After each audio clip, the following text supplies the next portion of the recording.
going to be discussing about imperialism. Um, closest you may have heard about imperialism is from world history, right? So I'm more thinking more like, see you had like a ship of a bunch of soldiers, right? Like 10,000, maybe less, right? Maybe 1,000, um, maybe with some sophisticated weaponry, right? Like cannons. Now, most people in the modern age could never imagine themselves in this situation, you know. And the best way to really explain this concept is simply, um, there's really no way to explain it other than uh, certain. It's more like this, because like um,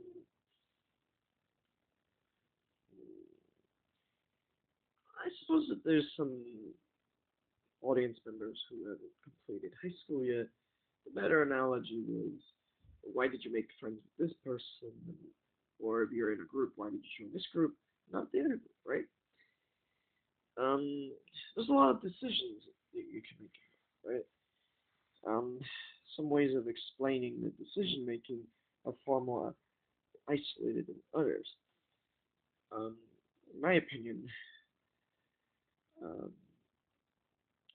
extroverted sensing psychology is more likely to employ these isolated examples. Um, I'm trying to put a description. Apologize for that. One of these examples are, just remember,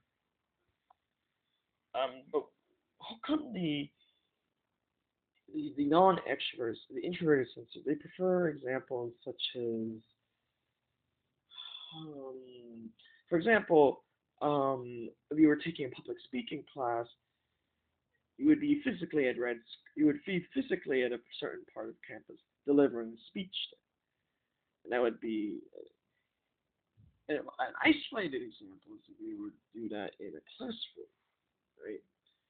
As opposed to outside in the, you know, the so um I didn't want to I don't want to elaborate further on this. So in terms of using psychology examples, so it's basically the imperialist soul, I call it. Though I'm sure there's probably a better synonym or graphic source, and you may disagree with my wording. Um, the imperialist soul tends to thrive um, in certain places over others, and I prefer to explain this abstractly before I move to concrete examples later in the video. Um, because like we all know that the Native Americans are not imperialist souls. You know, we can see them being killed with the Trail of Tears and all this.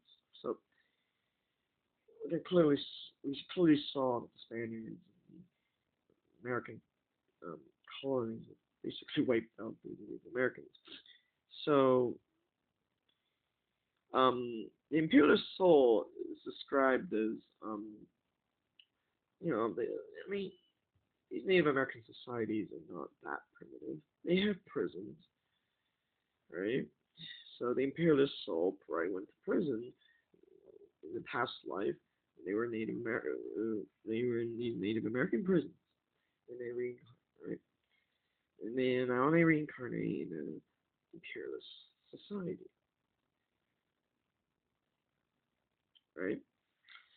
Um, so what is an imperialist society? The United States is one of them. Perhaps England, Spain, would Spain and England count? Because they are technically.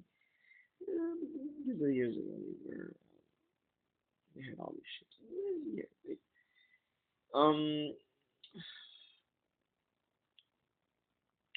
All right, wait a minute. Why did I just move to a completely different topic when I should have apologize? So what do I mean by past lives? Because a lot of people have this belief where you know they have only one life and they're dead. They go to a permanent place called heaven, right? So other religions they believe in a middle ground. So why did I just throw in religious belief? I apologize for that.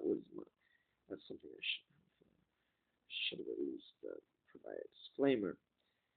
Um, like sometimes you forget. Sometimes it's just like the thing with religion is that different people have different beliefs. I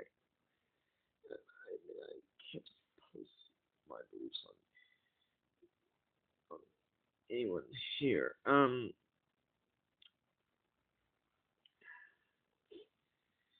However, that is an interesting topic. I could make another video on later. Um,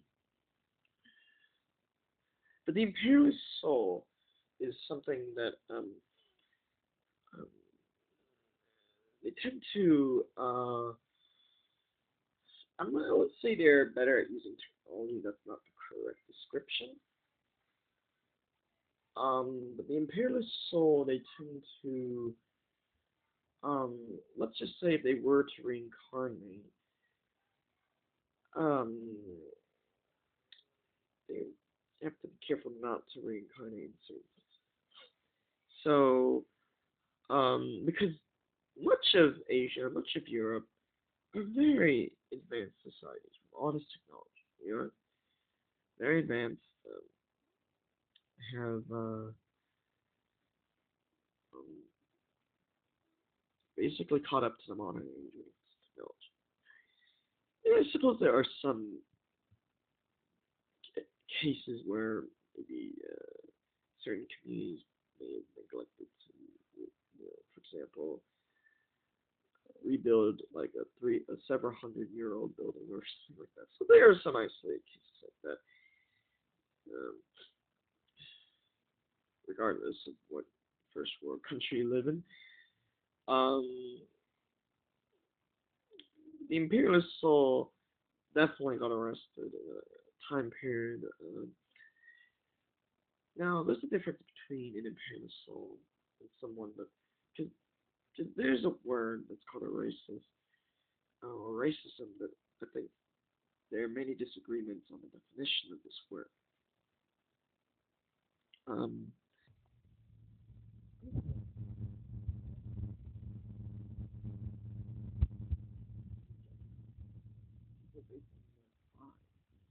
the way they look, and it's like, now obviously, this is only one example, right? As opposed to having a bunch of different examples.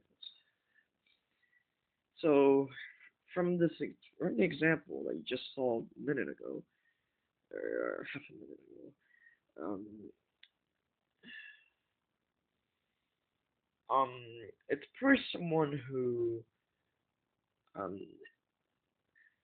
a racist is not described as someone who has a position in power. It's just the way they look, but it's not really that. It's just it's their ideals.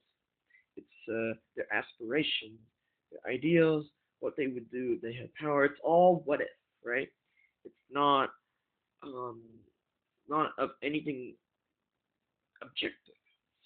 We all know that a police officer has far more, um, you know, ability to they can ruin someone's life by arresting them. And it just happens that a police officer. We all know that statistically a lot of black people are arrested, and it's like, but that's not the definition of racism. That is not the definition of racism. Um, what people are describing is the opposite. Is because basically they're just being politically correct. What does that mean? It means that is they're saying this and comparing this to the word racist in a way that makes them politically. Basically, they're not being authentic. They're not trying to understand anything. They're just saying. They're just making that claim when it is most convenient. Um, so let's go back to this picture. Clearly, this man is probably someone who he's not a corporate yes man. You could just tell by the way he looks. He's not a corporate yes man. He actually might just be like someone in a lower class, probably even in poverty. But again, let's say he's like upper class. Let's say he's middle class, right? He's not someone who's particularly looks threatening. He might even be a doctor. He might be a. How do you know, right? How do you know what type of person it is? I don't have any other information, right? So, but basically, um, you know, um, like, oh man, I really should not extend this video.